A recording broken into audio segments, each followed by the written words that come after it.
الرحمن الرحیم۔ یہ جو زلزلے کے بعد جو روڈ بلاکیج کی وجہ سے جو اسکردو جانے والے جو لوگ ہیں اس وقت جو گلگت کے مختلف ہوٹلوں میں محصور ہیں، پھنسے ہوئے ہیں، تو اس کے لیے جو حکومت نے ایک اعلان کیا تھا اور چیف منسٹر اور ڈیفرنٹ منسٹرز وغیرہ جو ہوٹلوں میں بھی جا کے مسافرین سے ملے تھے، کہا گیا تھا کہ ان کو ٹرانسپورٹ کرنے کے لیے C-130 کا بندوبست کیا جا رہا ہے اور ان کے لیے بہت سارے فیسلٹیز وغیرہ پرووائڈ کرنے کا دعویٰ کیا تھا۔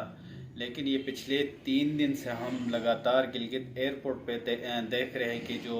گلگت کا جو انتظامیہ ہے وہ انتہائی مس مینجمنٹ کر رہا ہے۔ بتایا بھی نہیں جاتا ہے کہ کن لوگوں نے جو ہے وہ فلائٹ میں جانا ہے۔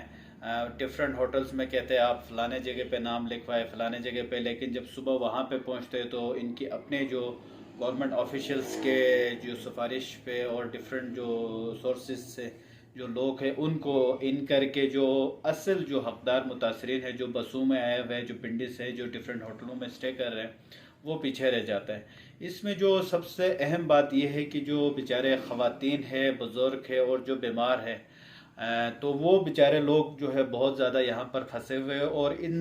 کو جو ہے صبح بلایا جاتا ہے 8:30-9 بجے اور 5 بجے تک بٹھا کے انتہائی ذلیل و خوار کیا جا رہا ہے۔ تو میں FCNA کے جنرل صاحب سے بھی ریکویسٹ کرنا چاہتا ہوں اور جو یہاں پر چیف کورٹ کے یا جو اپیلیٹ کورٹ کے جو چیف جسٹس صاحب ہیں ان سے بھی ریکویسٹ کرنا چاہتا ہوں کہ اگر گلگت بلتستان کی گورنمنٹ اگر مسافرین کو وہ سہولیات نہیں دے سکتے تو کم از کم وہ ذلت اور خواری بھی نہ دے، کیونکہ انتہائی جو ہے وہ مس مینجمنٹ کر رہے ہیں اور وہاں پر نہ کوئی ایسا عوام کی طرف سے کوئی ایسا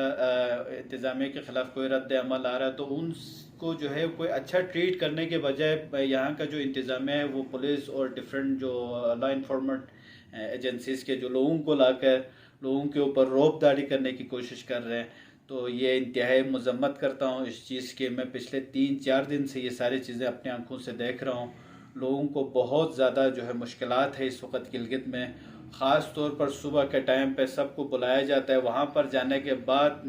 ہمارے پاس ابھی لسٹ بھی ہے جو گورنمنٹ کے آفیشلز کے جو ہے وہ سفارش پر جو ہے لوگوں کو ان کیا گیا ہے۔